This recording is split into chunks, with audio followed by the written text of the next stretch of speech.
Thank you very much. How practical is it? Dan Mitchell made a comment about my age, so I've been following currencies for a while now. It may surprise you that I like the euro in a certain extent, and I'll tell you why.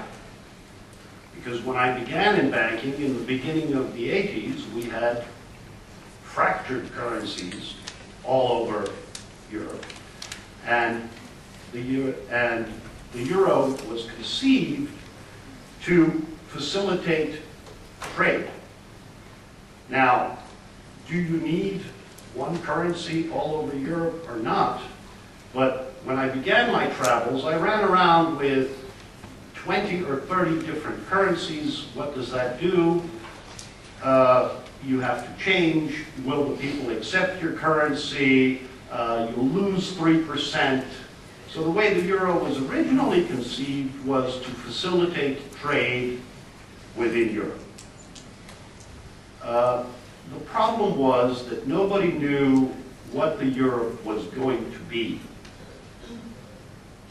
The Germans thought the euro was going to be something like the D-Mark in a stable currency union. The French had a totally different idea. We already had a type of currency union between Austria, Germany, the Netherlands, with a exchange rate that was not fixed, but that did not really move a lot.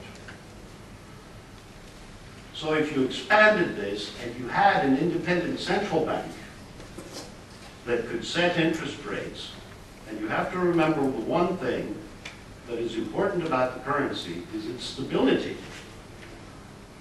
And the Bundesbank originally had the mandate to keep a stable currency. It did not have an economic mandate to help. This is in contrast to the Federal Reserve, which also has an economic mandate.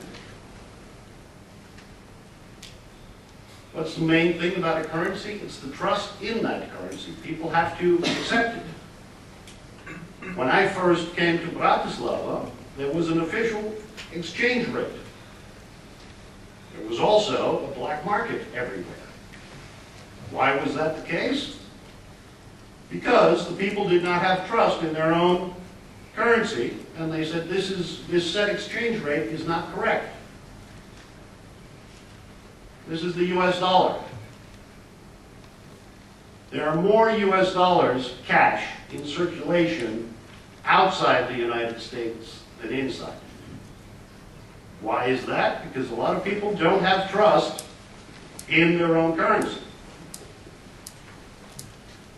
The surprising thing about what we are calling the euro crisis is that the exchange rate of the euro has not fluctuated massively vis-a-vis the other currencies. There's been a lot more movement in recent years, but if you look at a long-time graph, if you use the D-Mark, for instance, vis-a-vis the US dollar, there have been massive movements in the value of one currency against the other for a very long time.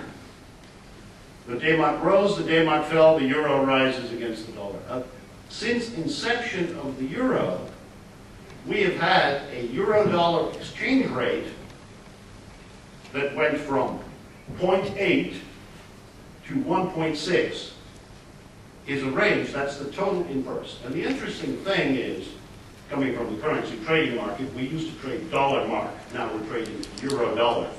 The Americans trade the other way around. The trading range is the complete opposite. Why is this? They accept currencies. There are good things to trade in a currency. The last time the oil price was where it is now, 4 years ago, before the crisis, Europe did not notice this because the euro was extremely strong against the dollar, and oil is traded in the dollar. Now we're noticing it because we're slightly lower, or substantially lower, and we were at 120 euro-dollar at the height of the crisis. Why is this? Because the world did not believe that the euro would continue. You need two things. You need people and you need capital to run the place. The surprising thing is that the U.S. has been running enormous trade deficits. They need $2 billion a day of capital inflow. This is other people's savings from the rest of the world going into the United States because they spend $2 billion more a day internationally than they export. Moment. So,